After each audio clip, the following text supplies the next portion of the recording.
3 degrees of warming in Africa could have very, very significant implications for food security and for survival.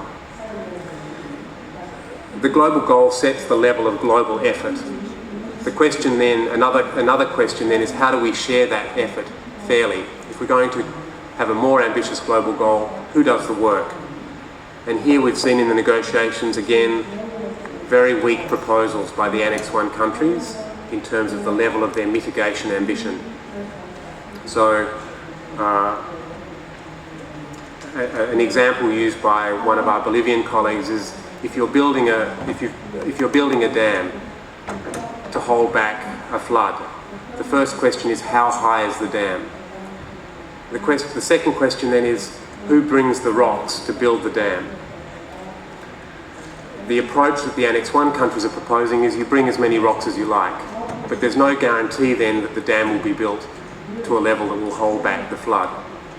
Right? This is the deregulatory approach that Mariama was talking about in her opening presentation. So what we see from the Annex I parties is emission reductions in the order of 3.9 gigatons by 2020, based on a variety of different analyses of the Cancun pledges. And they have access to around 4 gigatons of loopholes, which means that in total they could make no net contribution to the global effort by 2020. The EU has put on the table a pledge of around 20% by 2020, and studies suggest that they've achieved around 17.5% of that already. Similarly, the numbers put on the table by Australia are quite low. So we have the possibility that Annex I parties will consume a very significant proportion, almost half, of the global emissions budget for 2020 that UNEP tells us is consistent with a 2-degree goal. That would mean that the 20% of the people that live in the rich countries would consume half, and the 80% who live in developing countries would need to develop within the other half of that budget in 2020. Clearly that is not an outcome that's consistent with a fair deal or an effective deal. A third key element in terms of equity and ambition are the means of implementation. Right? The issues of finance, the issues of technology, the issues of capacity. And again, here in Doha, we're really struggling to move that issue forward. The developed countries are reluctant to put forward a collective pledge of the money that will be available next year in 2013. Yet on the other hand, we're asking the developing countries to put forward pledges for their mitigation efforts, to put forward NAMAs, to begin planning their own adaptation actions. How do we expect developing countries to make those pledges and to plan those actions if there's not clarity on the means of implementation? So this is a third area where we need much greater clarity. We need clarity around transparency of finance, because 3 studies released in this meeting suggest that very small proportions of the money provided between 2010 and 2012 was genuinely new and additional money. Those studies suggest that mostly the funding had either been previously pledged or is double counted as official development assistance, which means it's not new and additional. If we're going to see new and additional actions by developing countries in terms of mitigation and adaptation, then clearly we need to see new and additional funding. So that's another priority. And then I think the fourth thing that we need to think about really is the trajectory of the rules. And in her opening presentation, Mariama mentioned the tendency to deregulate, the tendency for deregulation of the climate architecture as it applies to the developed countries. And I think we're basically, in the last 5 years, we've been in a deregulatory phase of the architecture as it applies to the Annex I parties.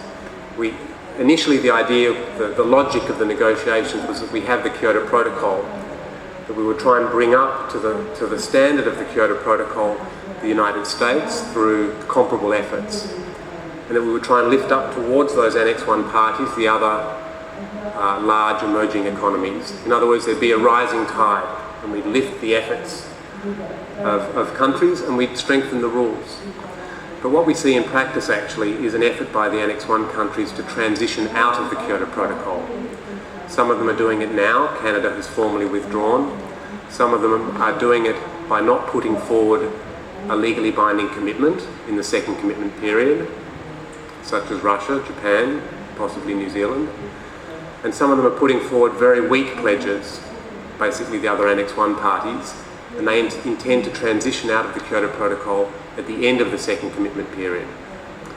So we're putting weak pledges into the Kyoto Protocol, and we're intending to bury the Kyoto Protocol in the sands of Qatar and not need to revisit it.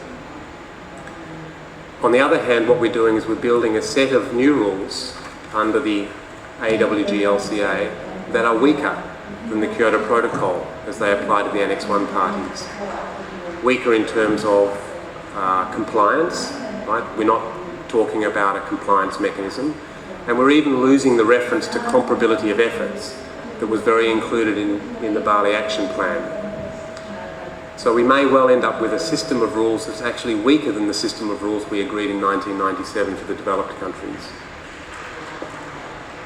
So it's really quite a worrying tendency. We see a climb down in the rules from the Annex I parties.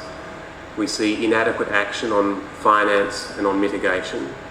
And we see proposals for global goals that can lead to really very dangerous levels of warming. And that is a tendency that needs to be arrested in the negotiations. And I think it's very important that we see a strong effort here in Doha to ensure that developing countries work together to put forward a full package of outcomes as part of the AWG-KP, the LCA, so that we make sure we close that ambition and equity gap before 2020. Right? We can't close things here with an inadequate outcome and then expect to wait until 2020 to take further action. That's clearly not adequate. So I think maybe that's sufficient for the moment, and I'm very happy to